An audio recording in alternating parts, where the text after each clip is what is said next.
Everybody, or almost everybody, is familiar with the story in the Bible of the Good Samaritan who stops to help a wounded man lying by the side of the road. And most of us would like to believe we would do the same. We'd also like to believe that a young college student like David Cash would have been good Samaritan enough to have stepped in and done something, anything, when he saw another young man, his best friend, assaulting a little girl who minutes later his best friend raped and murdered. But for the past few months, David Cash has been the subject of nationwide outrage over his decision to walk away and not even report the rape and murder of 7-year-old Sharice Iverson. The 19-year-old Cash, a sophomore at the University of California at Berkeley and a nuclear engineering major, has become an outcast on campus. We want Cash out! We want Cash out! Many of his fellow students there are demanding the university expel him. They are infuriated not only by his failure to save Sharice Iverson, but also by remarks he made this summer on a Los Angeles radio program. How much am I supposed to sit down and cry about this? I mean, let's be reasonable here. Is my life supposed to halt for days, weeks, and months on end? And if that weren't bad enough, he added this. The simple fact remains, I do not know this little girl. I do not know starving children in Panama. I do not know, people that die of disease in Egypt. Some people have called you the bad Samaritan. You think that's an appropriate name? No, most certainly not. These names that people call me, I've been called the antithesis of today's teens, bad Samaritan, a textbook sociopath. I've been called it all. David Cash's trouble started just before he enrolled at Berkeley. One night last year, his father took him and his best friend Jeremy Strohmeyer, seen together in this home video, to a casino near Las Vegas. Surveillance cameras there show the two boys playing video games at 3:30 in the morning. Strohmeyer then spots Sharice Iverson, whose father was gambling nearby. The cameras record Sharice walking into a women's restroom, followed by Jeremy Strohmeyer, and then a minute later by David Cash.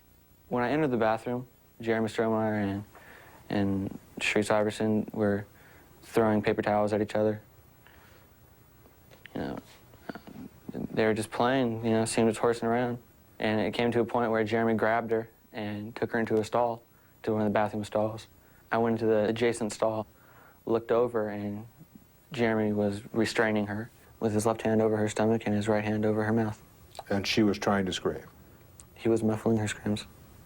Cash says he then heard Strohmeyer threaten Sharice Iverson, saying, "Shut up or I'll kill you." I tapped him on the head, because it was completely out of character, and he didn't really respond to me. He gave me kind of a blank stare. So, in my opinion, it was like time for me to get out of there. Why? Well, when an 18-year-old male grabs a 7-year-old child, that's not a position I want to be in. Based on what I saw, it wasn't something I wanted to stick around and see what would materialize.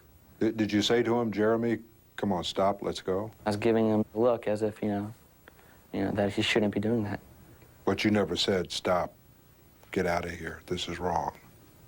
Verbally, I did not say that, but my body language certainly suggested it.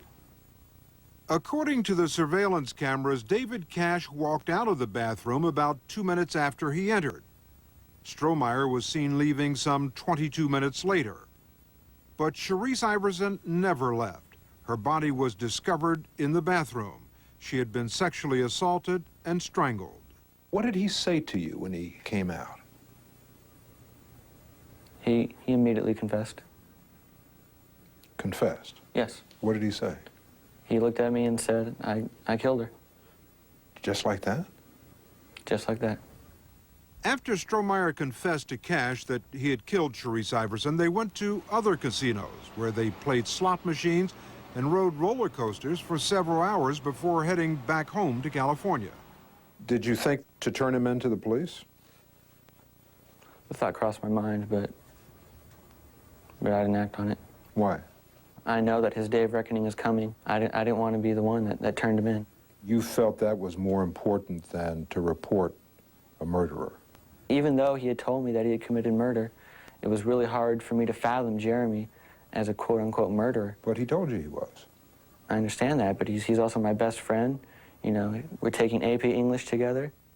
But after Cash and Strohmeyer returned home, friends who had seen the surveillance tapes played on the local news tipped off police. Strohmeyer was charged with murder, and 3 weeks ago, to avoid the death penalty, he pled guilty. He is now serving life in prison without parole. But David Cash, who watched as Strohmeyer physically assaulted a little girl just minutes before she was murdered, has not been charged with any crimes. He's evil! He's evil! Yolanda Manuel is Sharice Iverson's mother. She is estranged from Sharice's father and was not at the casino with him the night of the murder. She has collected 20,000 signatures urging prosecutors to charge Cash with a crime. He seen Jeremy Strohmeyer put his hands over her mouth and carried her in the bathroom. He seen it. Anytime you stand and you look at something happening to anybody, not only your child, any human being, a dog, a cat, or whatever, you seen that happen. So you a murder within yourself. You still got the blood of my babies on your hand. You think he is an accessory to murder? Yes, he is. I think he should be charged with accessory to the murder of my child because he could have did something to stop it. He didn't do anything. Peggy Lean is the deputy district attorney in Nevada, whose office made the decision not to bring charges against Cash. How would you characterize the conduct of David Cash in this case? Morally reprehensible. And it's unfathomable that someone could see conduct of that nature and not take some form of action. Why then didn't your office charge him with any crime? Moral reprehensibility isn't a crime. You have to participate, do something affirmatively to assist in the commission of a crime. Watching and failing to report, regrettably, is not a crime. But, I mean, isn't there something wrong with that? I mean, you've got someone who could have saved that child's life and who did nothing about it, and yet there's no way to hold him accountable. There may not be any way to hold him legally accountable. He's certainly accountable in the court of public opinion, and he's certainly accountable ultimately in how people respond to his morally bankrupt behavior. We asked David Cash to explain his behavior to a group of fellow students we assembled on the campus of Berkeley, and he agreed. A lot of people say, you know, how come you didn't stop the murder? How come you stopped the rape? You know, I never felt anything was going to happen to her. If I thought that, you know, that was going to happen, of course I would have stopped it. You know, I don't want this on my conscience that, you know, oh, you know, I allowed, you know, somebody to die. Is it on your conscience? Not to the extent that yes most people. or no? Is it on your not conscience? to the extent that most people would want it to be. Yes or no? Not to the extent that most people would want it to be. Okay. I really have a hard time believing that you thought that nothing wrong was going on. You know, no Doesn't chance. it alarm you that for 25 minutes he's still in the bathroom with a 7-year-old girl? I mean, that's just not a normal occurrence, and wouldn't you want to go back in there and try let's to think get of it. Let's say after 25 minutes I come to the conclusion that he's murdered this girl, all right? Do I storm into the bathroom, you know, and then what happens to me? Okay, let's say a security guard walks in. You know, I'm sitting here, you know, with my best friend with the dead body there. You know what I mean? I think it's very clear to all of us that David Cash's mindset was, what is best for me? What is going to keep me out of trouble? You have expressed no remorse, no feeling that you felt bad at all that this young girl was murdered. How is it that you can sit there and feel comfortable with yourself, waiting 3 days when you could have assisted the police in pursuing Jeremy? You could have done any number of things, but you did nothing. It's easy for you people to say, oh, you should have done this, you should have done that. Like, you didn't know Jeremy. But, you know, at the time, I made the best possible decision. You still stood by and let a little girl be raped and killed, and I don't think we should stand by and let you get away with that. You just said I stood by and let a little girl get raped and killed. Yeah. That is wrong. I did not see that. I did not witness that. I did not know that was happening. David Cash was unable to convince these students that he belongs at Berkeley. They say they want him out. Do you have any intention of leaving? No, I do not. That would be foolish.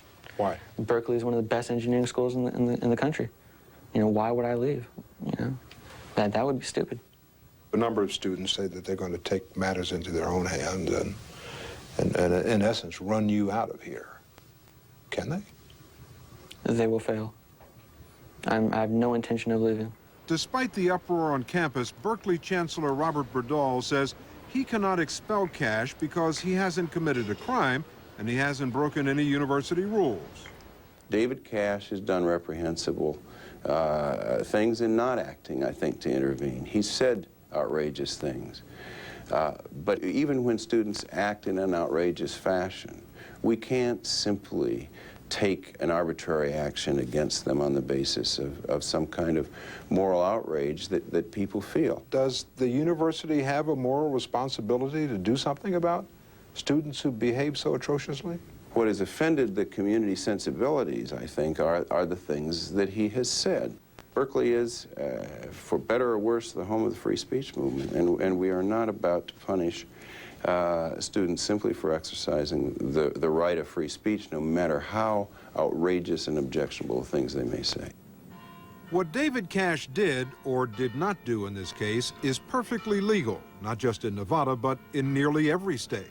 But the conduct of Cash has prompted legislation calling for a Good Samaritan law, which would require citizens who witness a sexual assault or other violent crime against children to report it to the police.